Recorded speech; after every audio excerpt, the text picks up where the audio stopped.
From the police state to tectonic plates, Dutchsinse and Tattoo take the temperature of tyranny on Freedom Frequency 1871, coming to you live now. This is America. We have a founding fathers that wrote a constitution that we haven't lived by in 142 years. Were they serious when they said they planned on owning the weather by 2025? And if you're not pissed off, there's something wrong with you right now. Have you guys seen what's going on outside your door lately? Need I remind you? This is America. Are y'all going to allow it to be Russia?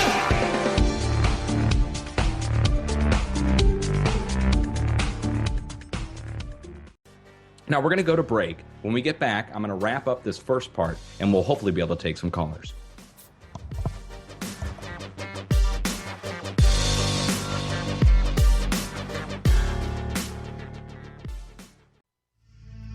doTERRA Essential Oils, true gifts of the earth, provide you with the perfect prepper tool, the Family Physician Kit. 10 certified pure therapeutic grade oils to provide the support you need for your family's wellness goals when sheltering in place or bugging out. Visit essentialnewparadigm.info and ask how you can receive $100 in free product and 25% off each and every order. Don't delay. Your family's health depends on you. Health depends on you.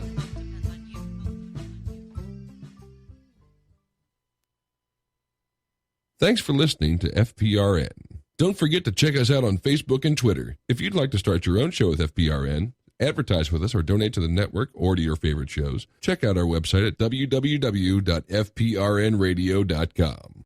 Welcome back. Freedom Frequency 1871. This is Dutchsinse. It is 9:05 p.m. Eastern Time on February 14th, 2014, and I want to thank you guys for hanging in there and listening to me talk for almost an hour straight now on the topic of weather modification, specifically directed energy weapons and their applications, from everything from destroying objects to manipulating the weather.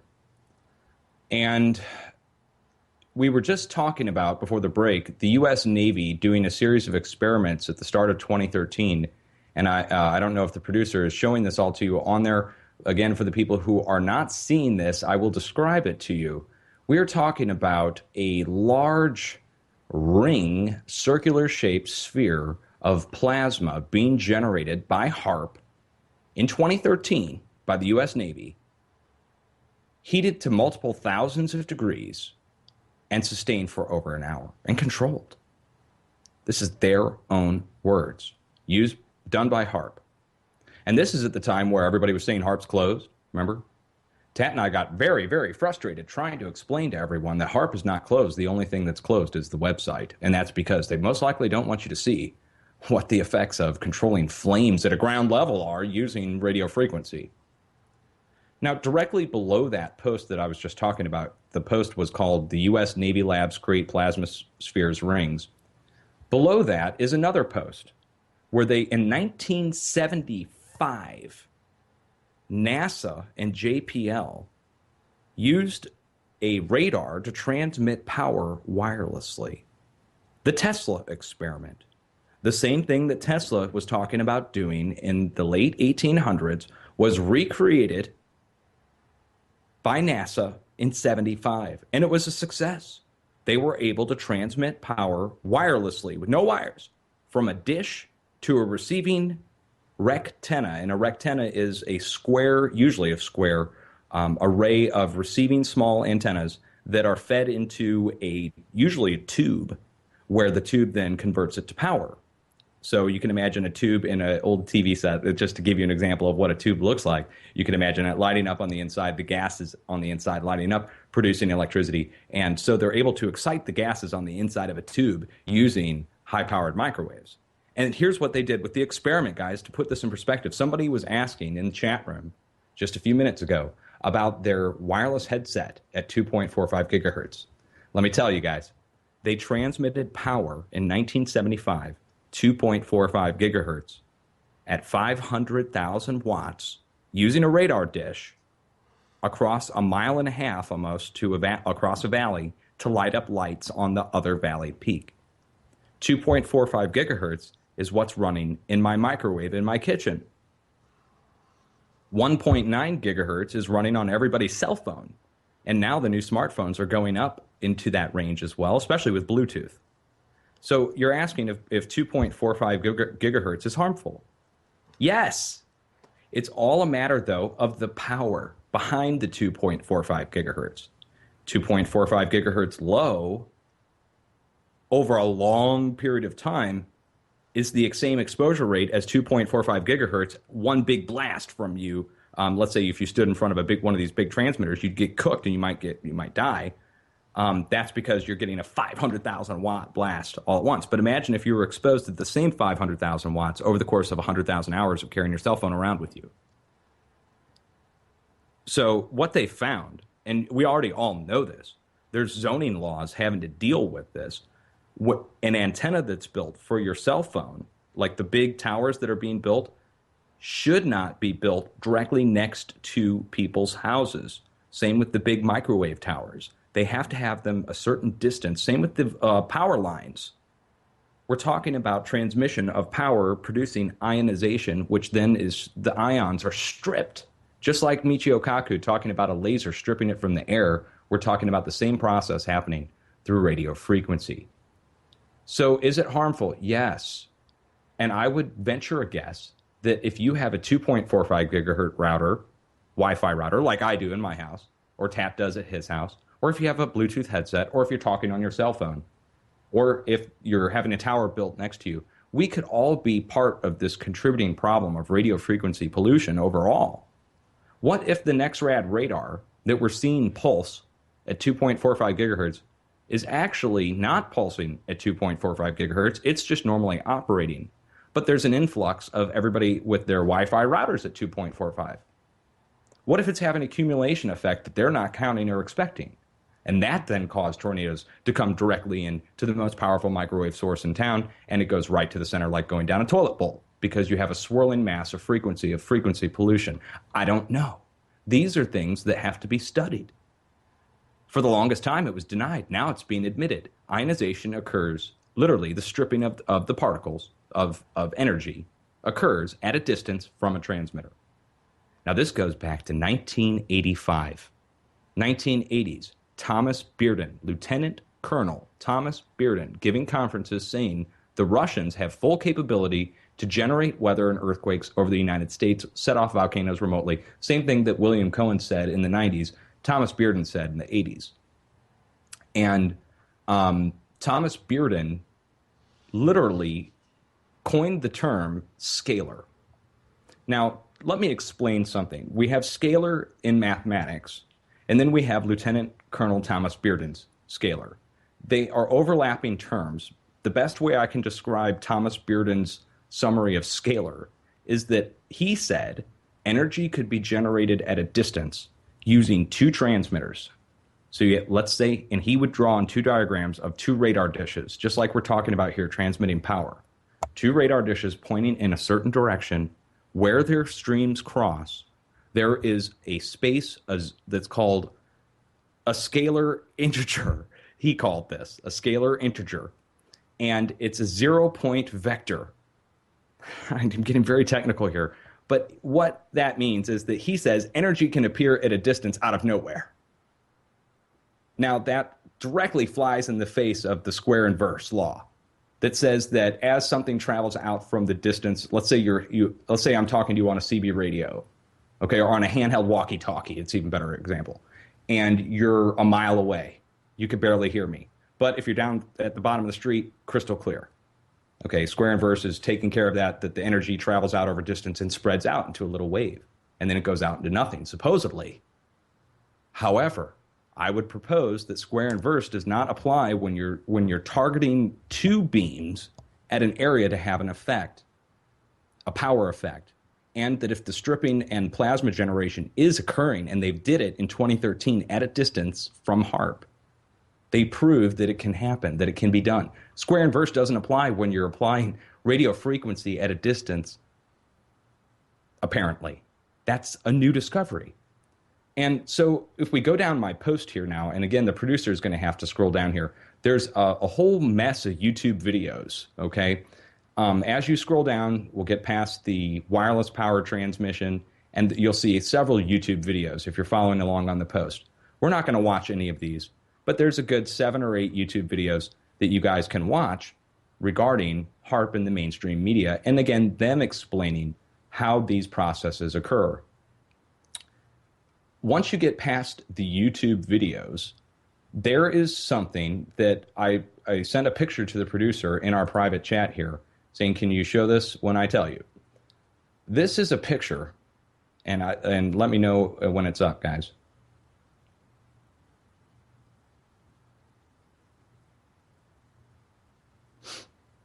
Okay, this is a picture that is phenomenal. This is 2 years, 3 years worth of waiting for this to come across, okay? And what you're seeing, and again, for the people who are listening, I will describe it to you. On the left-hand side, we have a diagram from HAARP. This is from the U.S. Navy. And there's 2 different types of pictures. There's black and white photos, and then 3D representations on the left-hand side. The black and white photos are actual pictures taken by the U.S. Naval Research Labs of the plasma bubble rings as they appeared in the upper atmosphere. And that's their words, upper atmosphere, not the ionosphere, upper atmosphere. And again, this is going to be your missile defense shield, let's say, or your weather mod generator. Now, you'll see 2 different color representations. In the upper left-hand corner, there is red circle. It's a rainbow spectrum. It goes from red, orange, yellow, green, blue, and it stops at purple at the center. It's 3D. It's in the shape of a ring. Now, on the right-hand side, there's a massive red ring, and it's red, orange, yellow, green, blue, purple. But this isn't coming from HAARP. This is a NEXRAD radar station in Minot, North Dakota at the Air Force Base.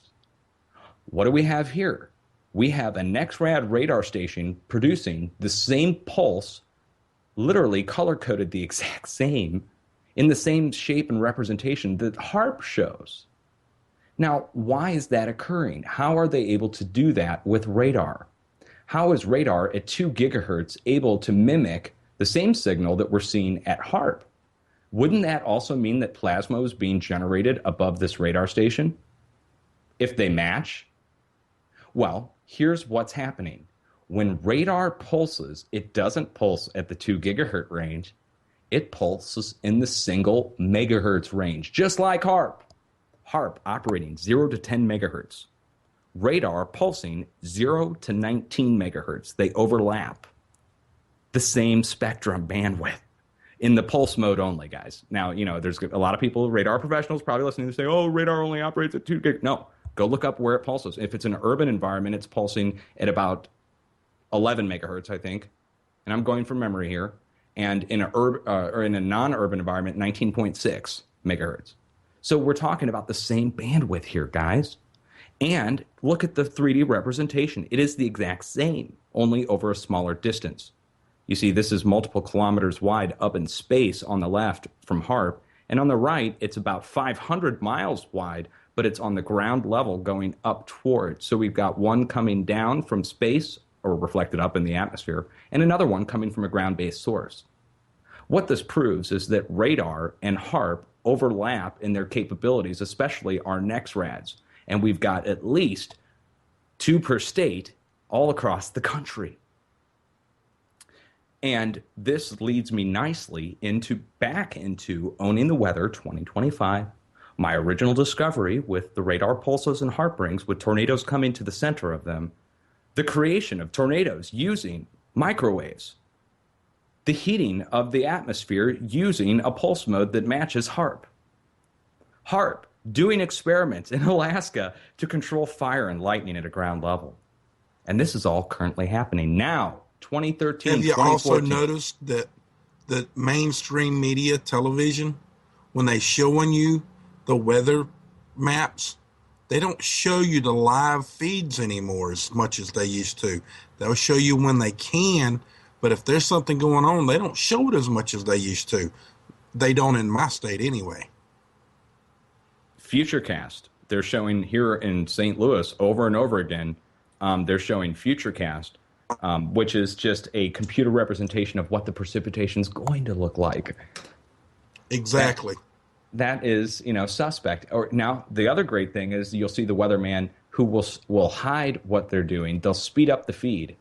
If there's a big pulse that's happening, I've seen this time and time again on Weather Channel and here locally. If there's a big pulse happening, then they speed up the feed almost to the point where you can't even see the storm go by. It goes by so quick. Now, producer, I just put a picture in here. It's another picture you can click on. And this is an example of a radar pulse that appeared real time on January 20th of 2013. Exactly almost a year ago, just a little over 13 months ago, this appeared out of Nebraska. The skeptics said this was birds and bugs. Now, there's one problem with that being birds and bugs. It would be every bird and bug on the entire planet, and it's in the middle of winter in Nebraska. So the skepticism that we were met with at the time was ridiculous, and that even crept up into 2013, right up until Michio Kaku got up and started to confirm what we were seeing. But to describe this to the viewer, again, we're looking at a massive circular-shaped ring that's color-coded, going down to more powerful at the center and louder, if you will, because they're talking about measuring radar in decibels of Z. Decibels of Z is a way to refer to the loudness of something. We can't hear it, of course, it's beyond our hearing, but if you could hear it, it would be varying degrees of loudness going up through the radio frequency spectrum or down through the radio frequency spectrum. Now, further down my post, and I don't know if I've lost the producer on here, but I can just describe some of these things to you. In my post, there are a few companies that are operating today out of Texas. Let's say there's one that uses radio frequency resonance technology to steer atmospheric currents, to steer the jet stream from areas that are dry or areas that are wet to areas that are dry. And the company is called Aquiess, Aquiess. And their project started on the 16th of April in 2012. So relatively recent. And let me read this to you. This is their description. They're being paid by the state of Texas to do this. And, quote, over the past 10 years, the company Aquiess has repeatedly demonstrated this technology to government and humanitarian observer groups. The proprietary weather modification system operates by utilizing resonance signals to divert oceanic atmospheric rivers into areas experiencing severe drought. The Aquiess system does not rely on chemical or biologically hazardous materials, which could potentially harm the environment. Resonance technology, again, stripping of particles from the atmosphere, building into water molecules that then rain down. And it's all done without using any chemical process. No more chemtrails, no more cloud seeding. That they can do it without seeding the clouds. How are they able to do it without seeding the clouds? The American Meteorological Society, of all things, had a conference on the topic of creating rain using electricity. And the idea was simple: to have a generator that puts a current, a DC current, through a series of wires that are spread out like a little antenna array over a course of maybe a couple hundred feet, and one center pole holding all the wires up like a circus top, and put the DC current through the wires, and ions begin to strip off, just like we're talking about with Michio Kaku with the high-powered lasers, but they're free-floating, they're ambient. It just happens. It's natural with an exposed wire and a DC current passing through it. And they call this ionization stations. The Mexican government has built a series of ionization stations across the country that generate huge amounts of precipitation. They have a map in the PDF from the American Meteorological Society describing where the stations are, how they work, and why we need to do these experiments ourselves. They did the experiments in Laredo, Texas. Again, stripping of ions from the atmosphere using electricity. Now, they use this technology, this ionization technology, using these things that look like upside-down cell phone towers. They look like umbrellas. And they're giant poles with a little antenna array, usually 6 to 8 antennas off each side. And they pass electricity through these towers. They made it rain over 50 times in the desert in Saudi Arabia Abu Dhabi is, you guys can look this up. Look up ionization technology, and you will find a series of PDFs and documents going back several years where they have demonstrated this technology over and over and over again. It's all a matter of whether you're going to use a tower to do it. Are you going to use a high-powered microwave to do it? Are you going to use a high-powered laser to do it? And someday they'll have a gamma ray laser that will do it. It'll be able to do it from 10,000 miles away, like Ming the Merciless. Now, I digress on this because, you know, when we get into what's the capability, if you go back to Flash Gordon in the 1970s, there he is, Ming the Merciless, setting off volcanoes remotely, sending down hail out of the sky, burning hail. You know, it sounded like a joke then. But here we are, the U.S. military with full capability. We're almost to 2025, guys. We are 11 years away. 11 years away from being fully capable of controlling the weather, according to their own words. You sure? Or Well, is that just a lie, another lie they're telling us, and they're already there? well, I didn't know they had high-powered lasers in the 1960s capable of generating weather phenomenon, but according to Michio Kaku and ABC News, they did. And that shoots a hole in everything because we were just told that the high-powered laser technology has been developed recently. And if that's the case, then we are being lied to 100% on everything that they're capable of.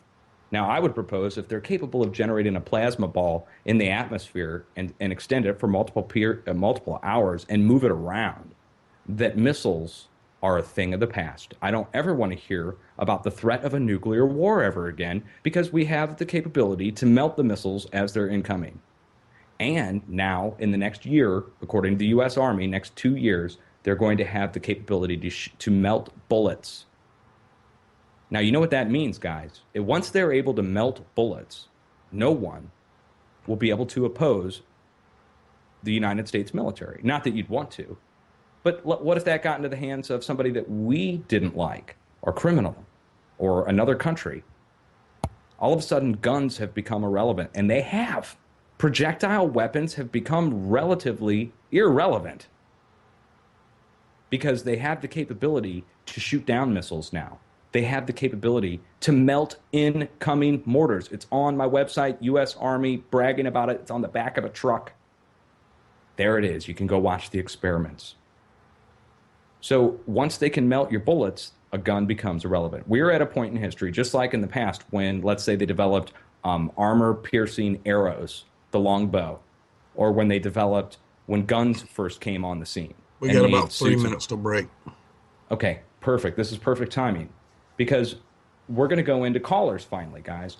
Next week, since we've only got 30 minutes left in the show, next week, we're going to go more in depth into this. Obviously, I didn't even get through the first page on my post. We're nearing the bottom, and this leads us into cloud seeding, aluminum, barium, all the things that we've been talking about the last couple weeks when it comes to all the fake snow on YouTube, that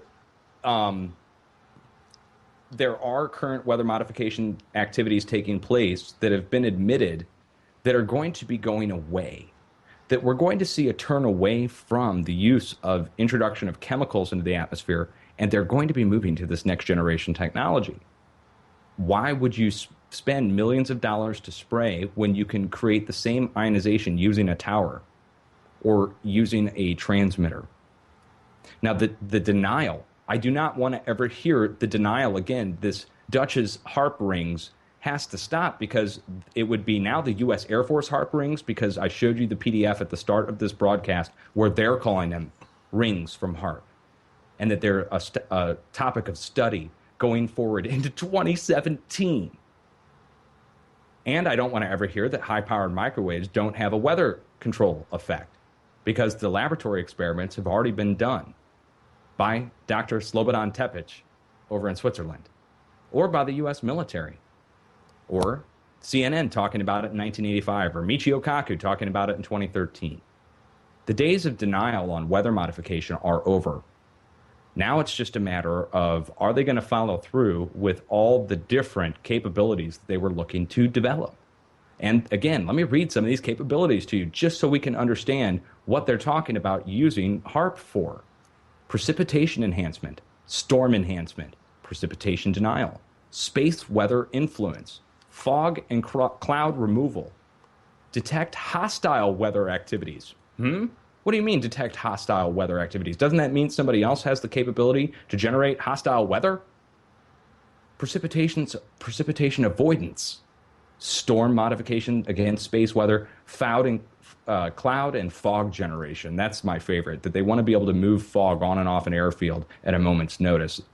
I mean, why even bother? I mean, they've got radar to look through fog and infrared, but that's one capability they want to do. Or how about this? Setting off volcanoes and earthquakes remotely. Think about that. That's their claim, not mine. We'll be right back, guys.